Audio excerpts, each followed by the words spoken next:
Hello everyone, स्वागत है आप सबका। आज के इस वीडियो में हम आपके बोटनी सब्सिडियरी के लिए क्वेश्चन डिस्कस करने के बजाय पूरा का पूरा टॉपिक डिस्कस करेंगे। तो हमने ऑलरेडी बहुत सारा क्वेश्चन डिस्कस कर लिया है। जैसे कि यूनिवर्सिटी ने 300 ऑब्जेक्टिव क्वेश्चन दिया था, तो वो पूरा लगभग 300 मैंने आपको बता दिया है। कुछ क्वेश्चन पेंडिंग है, तो मैं कोशिश करूँगी कि जल्दी से जल्दी वो उसका भी आपको आंसर दे दूँ। उसके बाद गेस्ट पेपर का भी बहुत सारे क्वेश्चन मैंने आपको बता दिया है, पर गेस्ट पेपर पे बहुत ज़्यादा व्यूज़ नहीं आते हैं। तो मुझे लगा कि आप लोगों में से ज़्यादातर लोगों के पास गेस्ट पेपर है, तो उसका क्वेश्चन बनाने से, उसका वीडियो बनाने से कोई ज़्यादा फ़ायदा नहीं है। तो आज के इस वीडियो में हम टॉपिक डिस्कस करेंगे, क्योंकि जो आपका मॉडल पेपर था जो यूनिवर्सिटी ने रिलीज़ किया है, उस पर जो हमने टॉपिक देखा था, तो उसमें टॉपिक क्या क्या है? माइक्रोबायोलॉजी, स्टार्टिंग यहीं से है, माइक्रोबायोलॉजी है। उसके बाद आपका टॉपिक है एल्गी, तब है ब्रायोफाइट, उसके बाद आपका टॉपिक है फंजाई, फिर आपका टॉपिक है लाइकेन, फिर टॉपिक है टेरिडियोफाइट, उसके बाद जिम्नोस्पर्म, उसके बाद है सेल चैप्टर यानी कि साइटोलॉजी, उसके बाद है जेनेटिक्स। तो ये और सारे जो टॉपिक है वो मेन टॉपिक है जिससे आपके मॉडल पेपर में क्वेश्चन, मतलब कि ये जो टॉपिक अभी जितना भी मैंने आपको स्क्रीन पे बताया, वो सारे टॉपिक जो हैं वो इम्पोर्टेंट है। माइक्रोबायोलॉजी भी इम्पोर्टेंट है, algae, fungi, bryophyte, pteridophyte, gymnosperm और लाइकेन, ये सारे टॉपिक इम्पोर्टेंट है। और साथ में साइटोलॉजी यानी कि सेल बायोलॉजी और जेनेटिक्स। तो इन सभी टॉपिक को डिस्कस करना एट द टाइम पॉसिबल नहीं है, क्योंकि आपका एग्ज़ाम बहुत नज़दीक है। पर मैं कोशिश करूँगी कि आपके एग्ज़ाम तक जितना भी टॉपिक मुझसे हो पाएगा कवर करवा दूँ। तो अभी हम लोग जो है साइटोलॉजी के अंदर एक टॉपिक है cell cycle and cell division. Cell division का मतलब माइटोसिस एंड मियोसिस। तो इस टॉपिक को भी हम कोशिश करेंगे कंप्लीट करने का। तो चलिए शुरू करते हैं। सबसे पहले हमको समझना है सेल साइकिल और सेल डिवीज़न का मतलब क्या है, क्योंकि देखिए जो आपके एग्ज़ाम में मॉडल पेपर में क्वेश्चन है, तो हो सकता है कि वो एग्जैक्ट वही क्वेश्चन आएगा, या फिर हो सकता है कि वो क्वेश्चन चेंज कर दे कि आपका कंसेप्ट कितना क्लियर है। तो इस सब टॉपिक से आपको दूसरा कुछ क्वेश्चन आ जाए, या फिर ऑप्शन चेंज कर दे। तो इसलिए अभी हम लोग इस टॉपिक को अच्छे से डिस्कस करेंगे। तो शुरू करते हैं। सबसे पहले सेल साइकिल और सेल डिवीज़न का मतलब क्या है।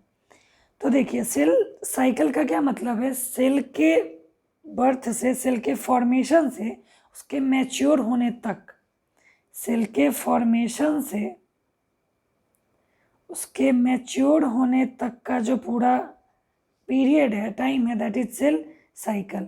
यानी कि जब एक नया सेल बना और उसके बाद वो मैच्योर हुआ, मैच्योर होने का मतलब कि इसके बाद अब ये डिवाइड हो जाएगा, और फिर तो ये जो पूरा टाइम पीरियड है फॉर्मेशन टू मैच्योरेशन, ये बीच का जो टर्म है, ये बीच का जो टाइम पीरियड है, दिस इज सेल साइकिल। और एक बार जब सेल मैच्योर हो जाता है, उसके बाद उस सेल के अंदर डिवीजन होता है।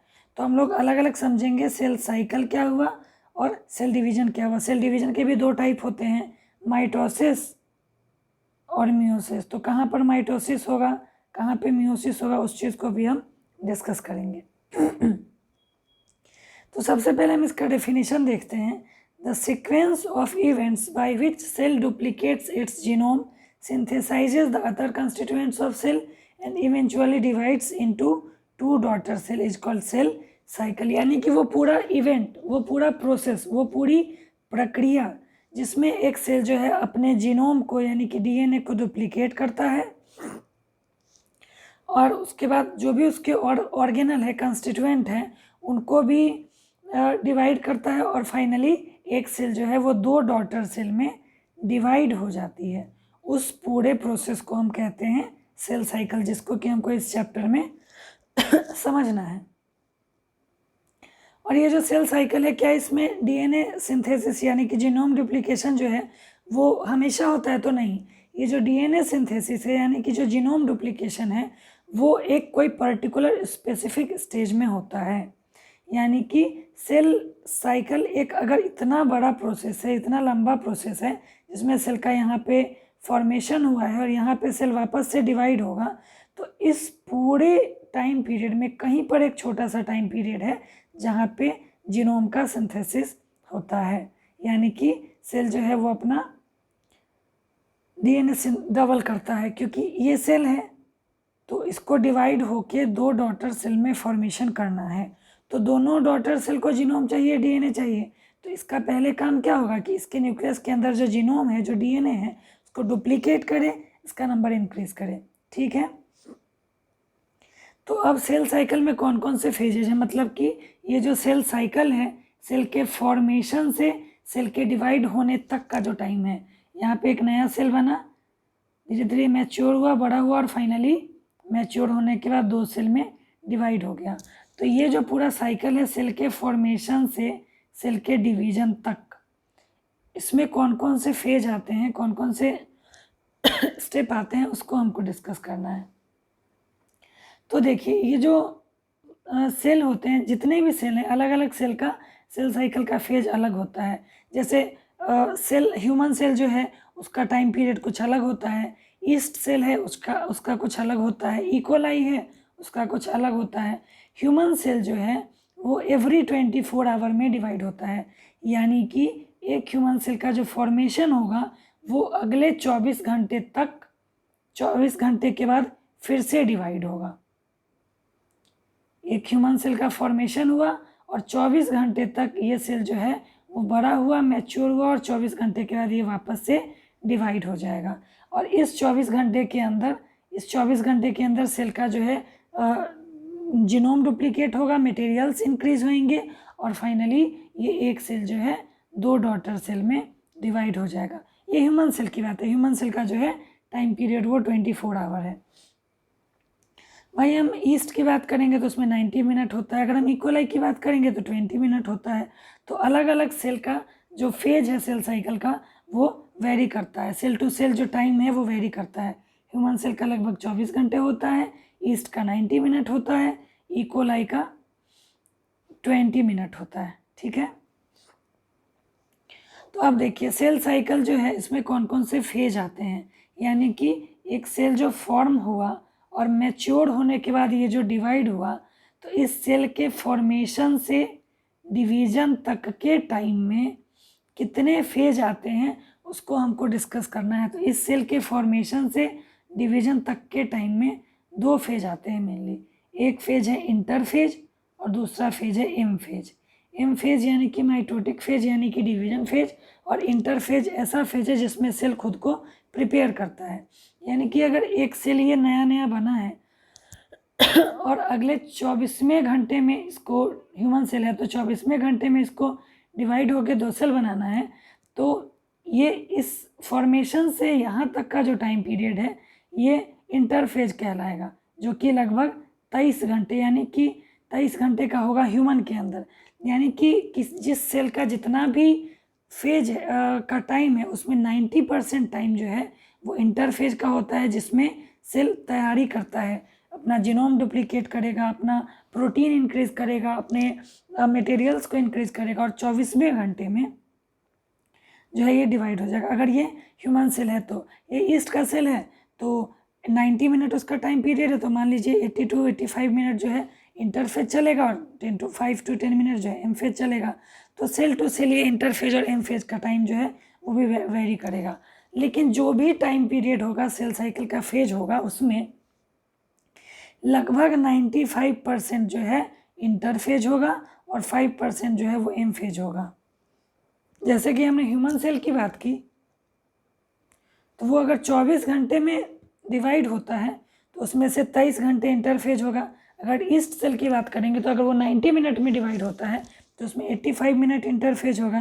मतलब कि जो भी उसका टर्म है, टाइम पीरियड है, उसमें 95% जो है वो इंटरफेज होगा और 5% जो है वो एम फेज होगा। क्लियर है।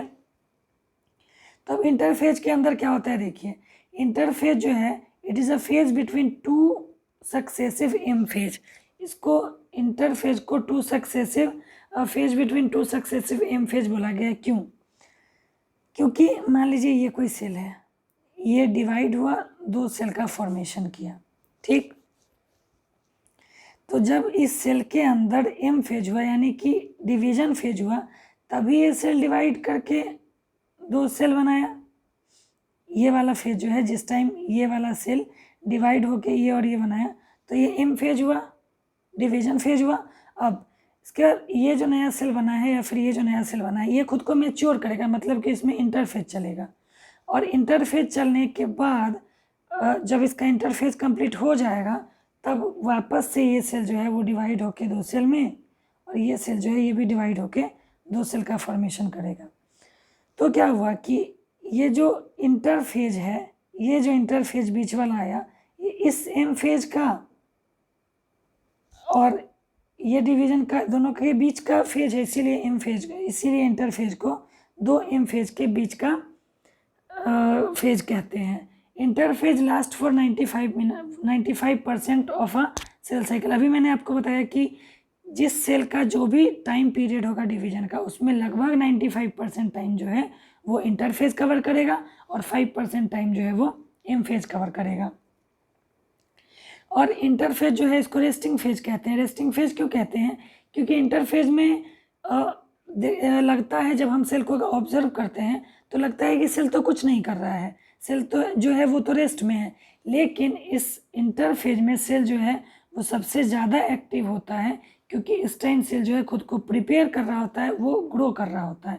तो जब हम बाहर से देखते हैं, अगर हम ऑब्जर्व करेंगे इसको माइक्रोस्कोप से, तो ये हमको लगेगा कि सेल जो है वो आराम कर रहा है, रेस्ट कर रहा है, लेकिन नहीं, इस टाइम सेल जो है वो सबसे ज़्यादा एक्टिव होता है। सेल जो है वो खुद को प्रिपेयर कर रहा होता है, डेवलप कर रहा होता है, मैच्योर कर रहा होता है, अपने जेनेटिक मटेरियल को डुप्लीकेट कर रहा होता है, प्रोटीन को इंक्रीज कर रहा होता है, ताकि वो वापस से डिवीजन के लिए कैपेबल हो सके, ठीक है। और दूसरा फेज जो है वो है एम फेज। एम फेज यानी कि डिवीजन फेज, माइटोटिक फेज भी इसको कहते हैं। और एक्चुअल सेल डिवीजन जो है वो इसी फेज को कहते हैं। इस फेज में सेल का डिवीजन होता है और सेल जो भी चीज़ें अपने इंटरफेज में तैयारी किया था, उन सभी चीज़ों का बंटवारा जो है इस एम फेज में होगा। यानी कि अगर ये सेल है तो इस सेल का डेवलपमेंट होगा, इंटरफेज ये वाला लाइन है, और सेल मैच्योर हुआ, और इसके बाद एम फेज होगा और ये सेल जो है 2 सेल में डिवाइड हो गया, ठीक है। इसका ये डायग्राम है, इससे आपको और क्लियर हो जाएगा।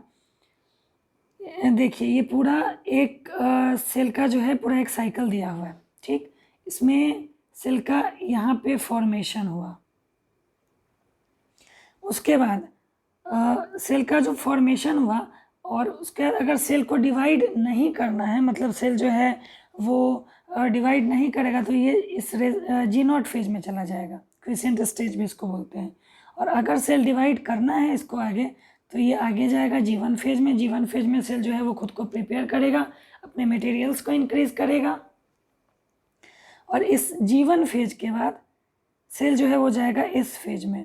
इस फेज के अंदर DNA डुप्लीकेशन होता है, यानी कि DNA का नंबर जो है वो डबल हो जाता है, क्योंकि दोनों डॉटर सेल को एक एक DNA देना है। इसके बाद G2 फेज में सेल का जो प्रोटीन है, डिवीजन के लिए जो प्रोटीन चाहिए, वो प्रोटीन का सिंथेसिस होता है। और इस G2 फेज के बाद सेल जो है वो कहाँ एंटर करेगा? एम फेज में, यानी कि डिवीजन फेज में। फिर डिवीजन फेज के 4 सब फेज होते हैं, प्रोफेज, मेटाफेज, एनाफेज, टीलोफेज, जिसको हम आगे डिस्कस करेंगे। तो देखिए इस G1 से लेके, मैं वापस से लाइन ड्रॉ करती हूँ, इस G1 से लेके इस G2 तक ये वाला जो पूरा टाइम पीरियड है, ये कहलाएगा इंटरफेज, और ये छोटा सा जो है ये कहलाएगा डिवीजन फेज और एम फेज। तो आपको क्लियर दिख रहा है कि इसमें लगभग पार्ट जो है वो इंटरफेज कवर कर रहा है, तो लगभग 95% टाइम जो है वो इंटरफेज कवर करता है, और ये वाला टाइम जो है वो थोड़ा सा टाइम पीरियड जो है वो डिवीजन फेज करता है। डिवीजन फेज के 4 सब फेज होते हैं, प्रोफेज, मेटाफेज, एनाफेज, टीलोफेज, ठीक है। इसको भी हम आगे डिस्कस करेंगे। तो देखिए अब यहाँ पे जो हमने इस डायग्राम में देखा था इंटरफेज का, G1 phase, S phase, G2 phase, इसको अभी हम पढ़ने वाले हैं। तो ये जो इंटरफेज है, it is divided into, further divided into 3 phases. ये जो G1 है जो कि इंटरवल है दो माइटोसिस के, ये जो जीवन है ये इंटरवल है माइटोसिस और इनिशिएशन ऑफ डीएनए रेप्लिकेशन। कैसे वो देखिए, तो जीवन मतलब ये वाला फेज, और ये बीच में किसके किसके हैं, माइटोसिस यानी कि डिवीजन वाला फेज, और एस फेज यानी कि डीएनए डुप्लीकेशन वाला फेज। तो ये जीवन फेज जो है ये किसके किसके बीच में आता है, माइटोटिक फेज यानी कि सेल डिवीजन के फेज में, और डीएनए डुप्लीकेशन, इन दोनों के बीच में ये जीवन फेज जो है वो आता है। और जीवन के बाद एस फेज आता है, और एस फेज के बाद G2 फेज आता है। ये देखिए यहाँ पे, ये जीवन फेज है, ये एस फेज है, ये G2 फेज है। जीवन फेज में सेल जो है वो खुद को ग्रो करता है। ये माइटोटिक फेज और डीएनए डुप्लीकेशन, इस फेज में डीएनए डुप्लीकेशन होता है, दोनों के बीच का फेज है। जीवन के बाद आता है एस फेज, और इस फेज के बाद आता है G2 फेज। जीवन फेज में सेल जो है वो अपना मटेरियल इंक्रीज करेगा, इस फेज में डीएनए डुप्लीकेशन करेगा, और G2 में डिवीजन के लिए जो प्रोटीन चाहिए उसको इंक्रीज करेगा, और उसके बाद ये एम फेज में एंटर करेगा। ठीक है, जीवन फेज को गैप 1 भी कहते हैं, इस फेज को सिंथेसिस फेज भी कहते हैं जिसमें कि डीएनए डुप्लीकेशन होता है, और G2 फेज को गैप 2 कहते हैं।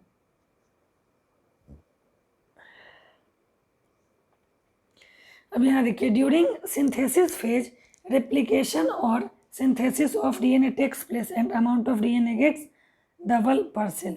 यानी कि ये जो एस फेज है इसमें क्या होता है कि डीएनए जो है वो डुप्लीकेट करता है और अमाउंट ऑफ जेनेटिक मटेरियल जो है वो डबल हो जाता है। वही चीज़ यहाँ पे कह रहा है कि ड्यूरिंग सिंथेसिस फेज यानी कि एस फेज रेप्लिकेशन और synthesis of DNA takes place and amount of DNA get double per cell. In G2 phase protein is synthesized in preparation of mitosis. Mitosis के लिए, डिवीजन के लिए जो protein चाहिए उसका सिंथेसिस G2 फेज में होता है। देखिए जितने भी लाइन है सब इंपॉर्टेंट है, सबसे क्वेश्चन बनता है, तो आप इसको ध्यान से एकदम देखिएगा, क्योंकि इससे रिलेटेड कोई भी क्वेश्चन आए फिर आपका गलत नहीं हो। अगर इस वीडियो पे रिस्पॉन्स आएगा इस टॉपिक के, तो मैं आगे और भी जितने टॉपिक है मैं कोशिश करूँगी सब पे वीडियो बना दूँ, तो इसलिए आप लोग इसको अच्छे से कंप्लीट करिएगा। और अगर कोई डाउट है या फिर किसी टॉपिक पे आपको एक्सप्लेनेशन चाहिए तो आप कमेंट कर सकते हैं, फिर मैं उस पर भी कोशिश करूँगी वीडियो बनाने का।